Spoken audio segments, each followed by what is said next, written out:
સાબરકાંઠામાં BZ finance group સામે તપાસનો ધમધમાટ શરૂ થયો છે। હિંમતનગરમાં સીઆઈડી ક્રાઇમની ટીમે સર્ચ હાથ ધર્યું। પોલીસ અધિકારીના ખાનગી બંગલામાં સર્ચ હાથ ધર્યું। ગુજરાત પોલીસમાં પીઆઈ તરીકે ફરજ બજાવે છે। હિંમતનગરના ઈડર રોડ પર આવેલા બંગલામાં સર્ચ કરવામાં આવ્યું। સર્ચ દરમિયાન કોઈ જ શંકાસ્પદ વસ્તુઓ મળી નથી। પીઆઈ પાસે રહેલી કાળા કલરની લક્ઝરી કાર પણ ગાયબ થઈ છે। ભૂપેન્દ્રસિંહ ઝાલાના કર્મચારીના નામે ખરીદવામાં આવેલી કાર ભેટ અપાઈની આશંકા છે।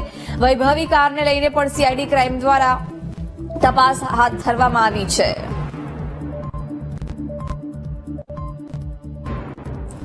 બીઝેડ ફાઇનાન્સ ગ્રુપ સામે તપાસનો ધમધમાટ શરૂ કરવામાં આવ્યો છે। વિગતો સાથે સંવાદદાતા સંદીપ જોડાઈ ગયા છે। સંદીપ, બીઝેડ ફાઇનાન્સ ગ્રુપ સામે અત્યારે તપાસનો ધમધમાટ શરૂ થયો છે, શું અપડેટ છે?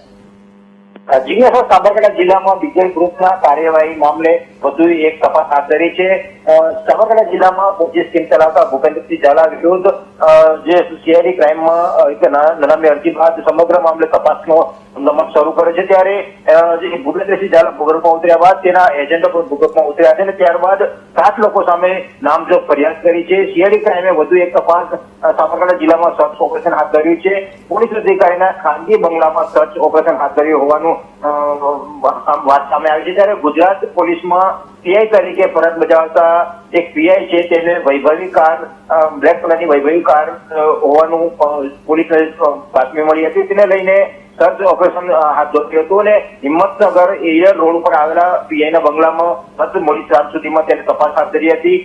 વૈભવી કાર છે તે ભૂપેન્દ્રસિંહ ઝાલાના કર્મચારીના નામે ખરીદવામાં આવેલી હોવાની પોલીસને બાતમી મળી હતી ને તે પીઆઈને ભેટ આપી હોવાની આશંકાને લઈને વૈભવી કારને લઈને સીઆઈડી ક્રાઇમે તેના ઘરમાં સર્ચ ઓપરેશન કરવામાં આવ્યું હતું। ત્યારે આ મામલે જે સૂત્રો દ્વારા મળતી માહિતી મુજબ આ જે સર્ચ ઓપરેશન દરમિયાન કોઈ પણ વસ્તુ શંકાસ્પદ મળી ન હોવાનું તો આપને વાત જાણવા મળી રહી છે। ત્યારે બીજી તરફ પોલીસ અધિકારીઓ પણ હવે આ મામલે તપાસમાં નામ ખુલ્યા છે। ત્યારે સરકારી કર્મચારી અને શિક્ષકો બાદ હવે પોલીસનું પણ નામ સામે આવ્યું છે, જેને લઈને હાલ પોલીસનો ધમધમાટ, સીઆઈડી ક્રાઇમનો ધમધમાટ સાબરકાંઠા જિલ્લામાં જોવા મળી રહ્યો છે।